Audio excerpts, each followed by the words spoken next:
Hi guys, അപ്പോൾ ഇന്നൊരു hospital day വ്ളോഗായിട്ടാണ്. വെള്ളിയാഴ്ച പോയതായിരുന്നു. രാവിലെ തന്നെ വെള്ളിയാഴ്ച നമുക്ക് ഓൾറെഡി ലീവായിരുന്നല്ലോ മഴയുടെ. അപ്പോൾ രാവിലെ അത്ര മഴയൊന്നും ഉണ്ടായില്ല. പിന്നെ കുറച്ച് നേരം ഇങ്ങനെ ഇപ്പോൾ ഒന്ന് മഴ പെയ്തു, അതിനപ്പോൾ പിന്നെ വെയിലായി, വീണ്ടും മഴ വന്നു, അങ്ങനെയൊക്കെ ആയിരുന്നു. അപ്പം എൻ്റെ സ്കിന്നിൽ ഭയങ്കരമായിട്ട് കുറേ കുരുവൊക്കെ ഉണ്ടായി ഫേസിൽ. അപ്പോൾ അതൊന്ന് കാണിക്കാൻ വേണ്ടിയിട്ടായിരുന്നു പോണത്. പിന്നെ നല്ലൊരു തലവേദന ഉണ്ട് എനിക്ക്. അപ്പം അതൊക്കെ ഒന്ന് കാണിക്കണം എന്നുള്ളൊരു ഇതിലാണ് പോയത്. കുറച്ച് കഴിയുമ്പോൾ വീണ്ടും മഴയൊക്കെ പെയ്തു. ബട്ട് നല്ലൊരു എന്താ പറയുക, നല്ലൊരു ക്ലൈമറ്റ് ആയിരുന്നു ഇന്നലെ. മഴ ഉണ്ടെങ്കിലും അത്യാവശ്യം നല്ലൊരു ക്ലൈമറ്റ് ആയിരുന്നു. അങ്ങനെതാ ഹോസ്പിറ്റലിലെത്തി. നമ്മൾ റിസപ്ഷൻ സീറ്റ് എടുക്കാൻ നിൽക്കണേണ്. സീറ്റൊക്കെ എടുത്ത് കുറച്ച് നേരം വെയിറ്റ് ചെയ്യാനൊക്കെ ഉണ്ടായിരുന്നു. അങ്ങനെതാ അവിടെ വെയിറ്റ് ചെയ്തു.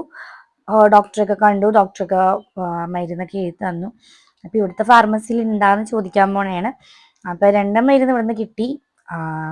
ഇനി പുറത്തുനിന്ന് വാങ്ങണമെന്നാണ് പറഞ്ഞത്. എന്താ പുറത്തിറങ്ങിയപ്പോൾ നല്ല കാറ്റൊക്കെ ആയിരുന്നു. അത് കഴിഞ്ഞ് ഒരു കാറ്റും മഴയൊക്കെ ഒന്ന് കഴിഞ്ഞ് പിന്നെ നമ്മൾ ബസ്സിൽ കയറി. അപ്പോഴേക്കും മഴയൊക്കെ മാറി. അത് കഴിഞ്ഞ് നമ്മൾ നേരെ ബിരിയാണി വാങ്ങാനാണ് പോണത്.